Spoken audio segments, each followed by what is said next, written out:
നമസ്കാരം.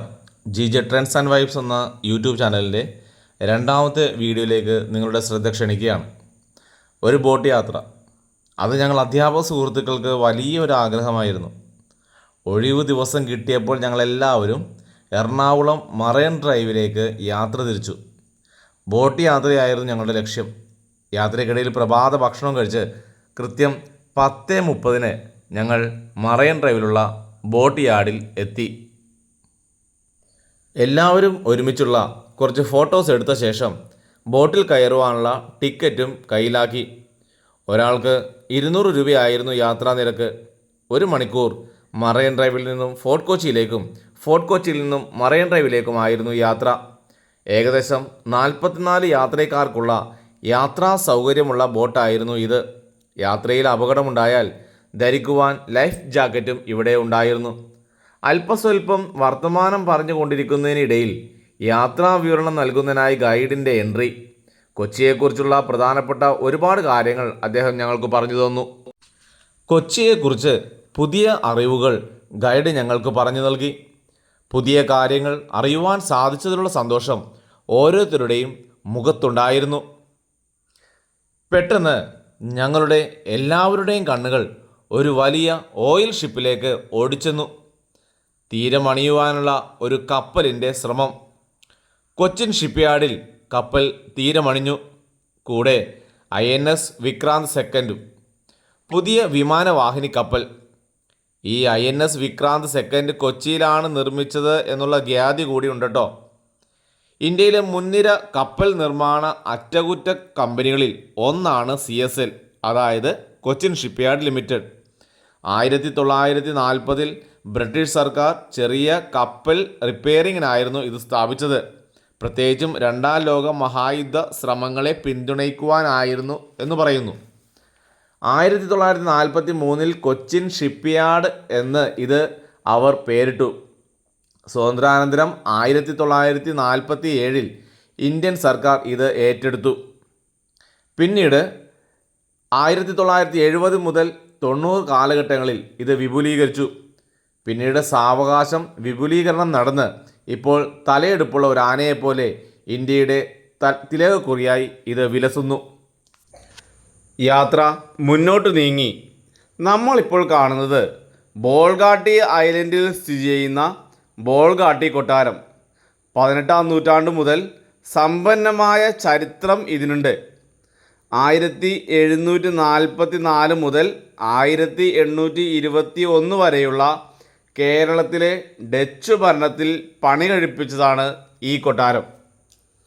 1821 British east India company ഡച്ചുകാരിൽ നിന്നും ഈ കൊട്ടാരം പിടിച്ചെടുത്തു. 1947 സ്വാതന്ത്ര്യാനന്തര ഇന്ത്യയിൽ കൊട്ടാരം കേരള സർക്കാർ ഏറ്റെടുത്തു. 1976 കേരള ടൂറിസം വികസന കോർപ്പറേഷൻ, അതായത് നമ്മുടെ KTDC രൂപം കൊള്ളുകയും അവർക്ക് കൊട്ടാരം കൈമാറുകയും ചെയ്തു. പോർച്ചുഗീസ് പരിവേഷകനായ വാസ്കോഡ് ഗാമ കൊച്ചി സന്ദർശിക്കുന്ന വേളയിൽ ഇവിടെ താമസിച്ചിരുന്നതായി പറയുന്നുണ്ട് കേട്ടോ. എന്നാലും കൊളോണിയൽ ഭരണം മുതൽ സ്വാതന്ത്ര്യം വരെയുള്ള നൂറ്റാണ്ടുകളുടെ ചരിത്രത്തിന് സാക്ഷ്യം വഹിച്ച ബോൾഗാട്ടി കൊട്ടാരം ഇപ്പോൾ കേരളത്തിൻ്റെ സമ്പന്നമായ സാംസ്കാരിക പൈതൃകത്തിൻ്റെ സാക്ഷ്യപത്രമായി വർത്തിക്കുന്നു. ഇതിനോട് ചേർന്ന് ഇപ്പോൾ നമ്മൾ കാണുന്നത് യൂസഫ് അലി സാറിൻ്റെ ലുലു ബോൾഗാട്ടി ഇൻ്റർനാഷണൽ കൺവെൻഷൻ സെൻ്ററാണ്. കേരളത്തിലെ ഒരു പ്രധാന ഇവൻ്റ് ഡെസ്റ്റിനേഷനാണ് Lulu Bolgatty international convention centre. Grand Hyatt Kochi ബോൾഗാട്ടിയോട് ചേർന്ന് സ്ഥിതി ചെയ്യുന്ന ഈ കൺവെൻഷൻ സെൻ്റർ വിവാഹങ്ങൾ, കോൺഫറൻസുകൾ, കോർപ്പറേറ്റ് ഇവൻറ്റുകൾ, ബിസിനസ് മീറ്റിംഗ്, ഗാല ഡിന്നറുകൾ എന്നിവയ്ക്കുള്ള നിരവധി സ്പേസ് ഇവിടെയുണ്ട്. ഏതായാലും 2500 മുതൽ 3000 അതിഥികളെ ഉൾപ്പെടുത്തിയുള്ള പ്രോഗ്രാം നമുക്കിവിടെ സെറ്റ് ചെയ്യാം. Lulu Bolgatty international convention centre മികച്ച സൗകര്യമാണ് നമുക്ക് വേണ്ടി അവർ ഇവിടെ ഒരുക്കിയിരിക്കുന്നത് എന്ന കാര്യത്തിൽ യാതൊരു തർക്കവുമില്ല. അല്പം മുന്നോട്ട് യാത്ര തുടർന്നപ്പോൾ വീണ്ടും അതിശയിപ്പിക്കുന്ന മറ്റൊരു കാഴ്ച. Vallarpadam container terminal. Indian national container transhipment terminal ICTT എന്നറിയപ്പെടുന്ന വല്ലാർപാടം കണ്ടെയ്നർ ടെർമിനൽ കൊച്ചിയിലെ വല്ലാർപാടം ദ്വീപിൽ സ്ഥിതി ചെയ്യുന്ന ഒരു പ്രധാന ഷിപ്പിംഗ് ഹബ്ബാണിത്. കൂടാതെ ഇന്ത്യയിലെ ആദ്യത്തെ ട്രാൻസ്ഷിപ്മെൻറ്റ് ടെർമിനലുമാണ്. ഇതിൻ്റെ പ്രധാന സവിശേഷതകളെന്ന് പറഞ്ഞാൽ തന്ത്രപ്രധാനമായ സ്ഥാനം, പ്രധാന കിഴക്ക് പടിഞ്ഞാറ് ആഗോള ഷിപ്പിംഗ് ലൈനുകൾ സ്ഥിതി ചെയ്യുന്നു എന്നതുതന്നെ. 30 വർഷത്തെ കരാറിന് കീഴിൽ ദുബായ് പോർട്സ് വേൾഡ് ആണ് ഇത് ഇപ്പോൾ നിയന്ത്രിക്കുന്നത്. ഇതിൻ്റെ മറ്റൊരു പ്രത്യേകത ദേശീയപാത 47 ബന്ധിപ്പിച്ചിരിക്കുന്നു എന്നതാണ്. ഈ ടെർമിനൽ പ്രാദേശിക സമ്പദ് വ്യവസ്ഥയെ ഉത്തേജിപ്പിച്ചു എന്നതിൽ ആർക്കും എതിരഭിപ്രായമില്ല കേട്ടോ. ഈ ദ്വീപിലെ 1/3 ഭാഗം ആളുകൾ മത്സ്യബന്ധനം നടത്തിയാണ് ഉപജീവനം നടത്തുന്നത്. ഒരുപാട് തൊഴിലവസരങ്ങളും ഈ ടെർമിനൽ സൃഷ്ടിക്കുകയും ചെയ്തു.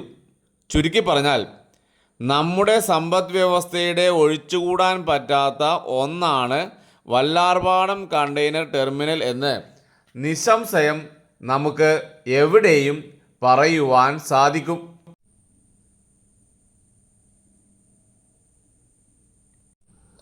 അങ്ങനെ നമ്മുടെ വാഹനം വൈപ്പിൻകര ഭാഗം എത്തിയപ്പോൾ തിരികെ പോകുവാൻ തയ്യാറെടുപ്പ് നടത്തി. ഫോർട്ട് കൊച്ചി വൈപ്പിൻ സർവീസ് നടത്തുന്ന റോറോ ജങ്കാർ സർവീസും കണ്ട് യാത്ര തുടർന്നു. ഫോർട്ട് കൊച്ചിയിലെ പ്രധാന ഡച്ച് നിർമ്മിത കെട്ടിടമാണ് ആസ്പിൻ വില്ല. 17-ാം നൂറ്റാണ്ടിൽ ഡച്ചുകാരാണ് ഈ കെട്ടിടം നിർമ്മിച്ചത്. പിന്നീട് ബ്രിട്ടീഷുകാർ ഏറ്റെടുക്കുകയും സ്വാതന്ത്ര്യത്തിനു ശേഷം ഇന്ത്യ ഈ വില്ല പ്രാദേശിക കുടുംബമായ ആസ്പിന് വിറ്റു. ഇപ്പോൾ പല സിനിമാ ഷൂട്ടിങ്ങുകളും ഇവിടെ നടക്കുന്നു. കൊച്ചി വാട്ടർ മെട്രോ പോകുന്നത് കാണാൻ നല്ല രസമാണ്. ഇന്ത്യയിലെ ആദ്യത്തെ വാട്ടർ മെട്രോ പദ്ധതിയാണിത്. എന്തായാലും വാട്ടർ മെട്രോ കാണാൻ ഒടുക്കത്തെ ഭംഗിയാണ് കേട്ടോ. അങ്ങനെ ഞങ്ങളും തീരമണിഞ്ഞു. 1 മണിക്കൂർ പോയതറിഞ്ഞില്ല. ഇന്നത്തെ വിവരണം താൽക്കാലികമായി അവസാനിപ്പിക്കുന്നു. വീഡിയോ ഇഷ്ടമായാൽ ലൈക്ക് ചെയ്യണം, ഷെയർ ചെയ്യണം, പ്രത്യേകിച്ചും സബ്സ്ക്രൈബ് ചെയ്യാനും മറക്കരുത് കേട്ടോ.